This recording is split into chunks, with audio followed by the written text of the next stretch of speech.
Peace, y'all. I'm Rob Evans, and this is the Just Curious podcast where the questions are the compass. This week's questions came to me twice, but in different settings. The first setting was my own podcast library on my phone as the culling was underway. But as I was going through that, I just found myself thinking about what am I getting rid of and why. And the second setting is a bit more literal.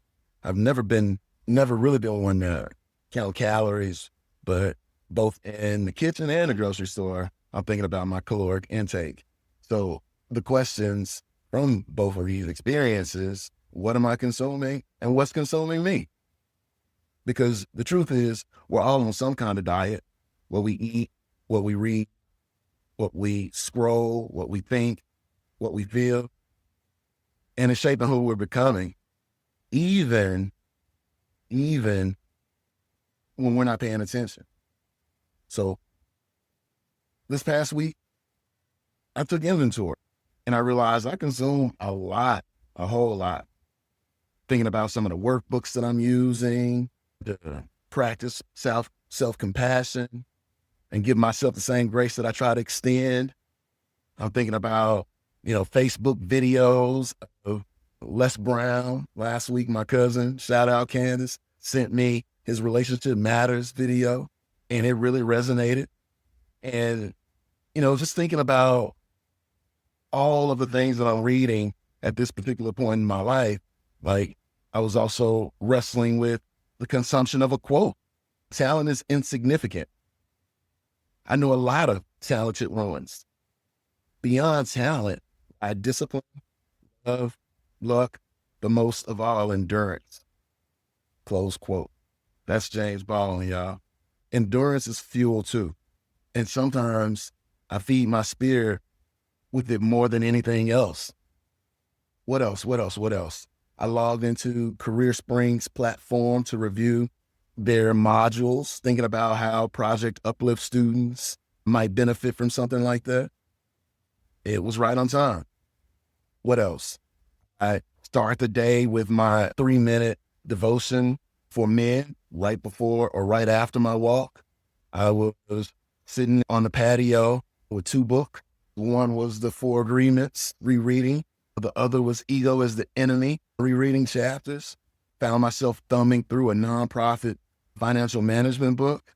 A buddy, shout out Aaron, sent me this article, The Leadership Odyssey. There were some webinars that I got a chance to experiment and participate in on AI. Of course, sprinkle in a little NBA basketball or NFL football with Cali for some balance. And that was just 1 week. And I ain't even talked about all of the podcasts that I know specifically that I listen to.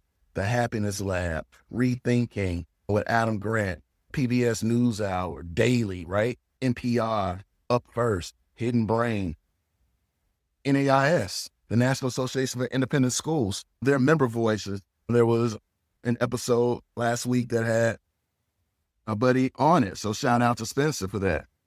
What other podcasts in the last week? Code Switch, The Bid, Intelligentsia from The Economist, the Ezra Klein Show. I can go on and on and on. And it's funny because a buddy asked me this question last week when he wanted to know what I was reading. And I need to give him a response too.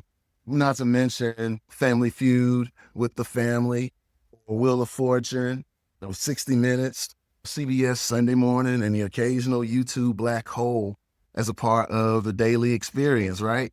I know that information is my comfort food.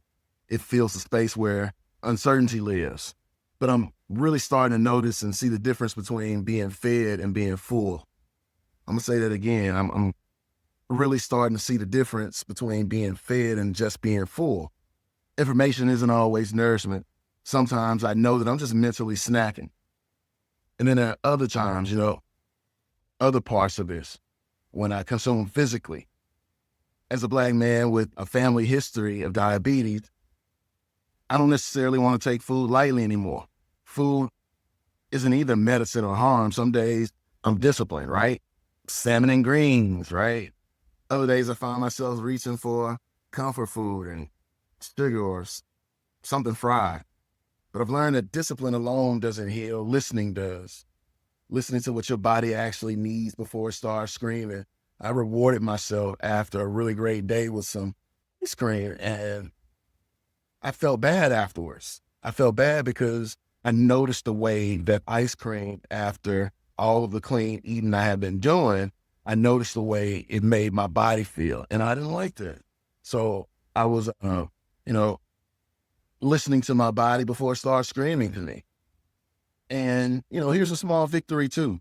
My self-compassion score improved this month. I was continuing to write those letters to myself along with some of the other activities.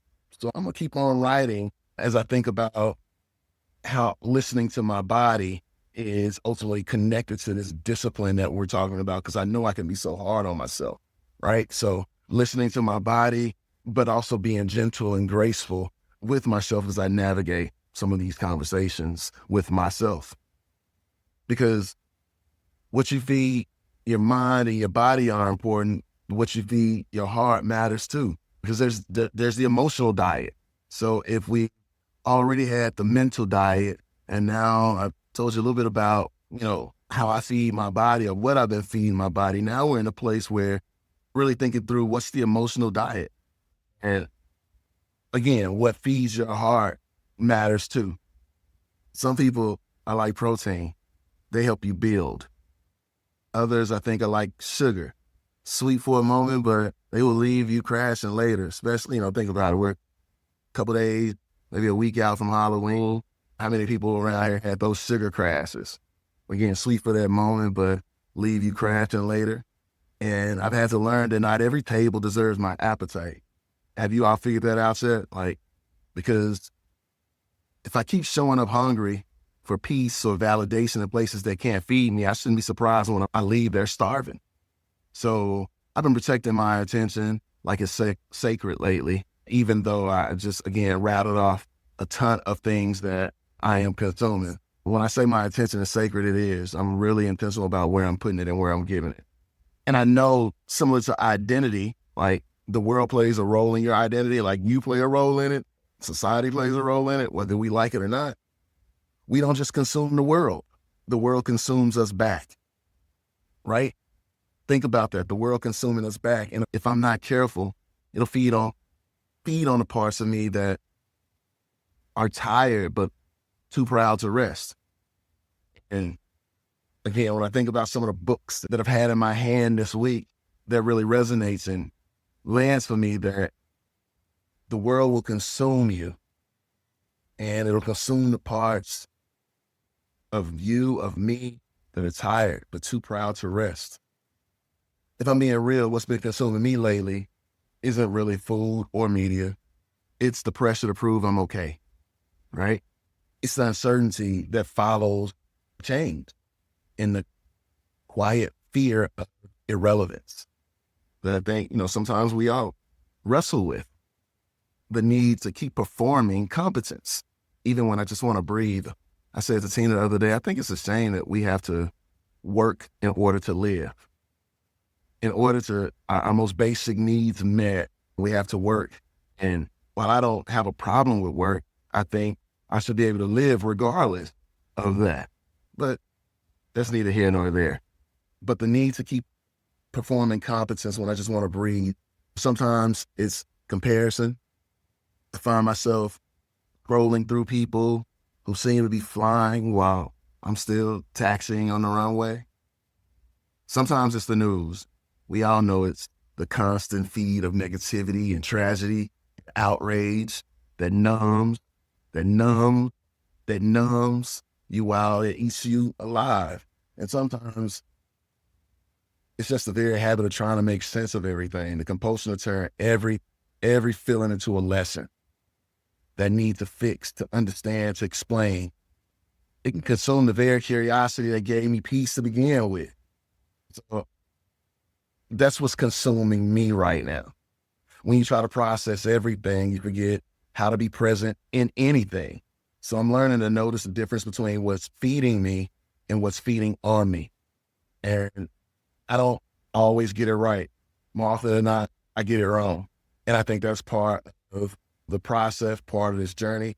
But the awareness is a kind of freedom. Because once you see what's consuming you, you get a chance to decide whether it gets another bite. And that's so liberating. So this week I'm paying attention, not just to what I consume, the books, the podcasts, the food, the company, but to how those things consume me in return. Because you become what you feed on. Feed your curiosity, feed your mind curiously, feed your body wisely, feed your heart with care. Those are the messages that I'm giving for myself. And I hope anybody out there who's listening can find something in this for themselves. But feed your mind curiously, feed your body wisely, and feed your heart with care. Be gentle with yourself. This has been Just Curious with Rob Evans. If something here fed you, share with somebody who might need a good meal for their souls today. Remember, the questions are the compass.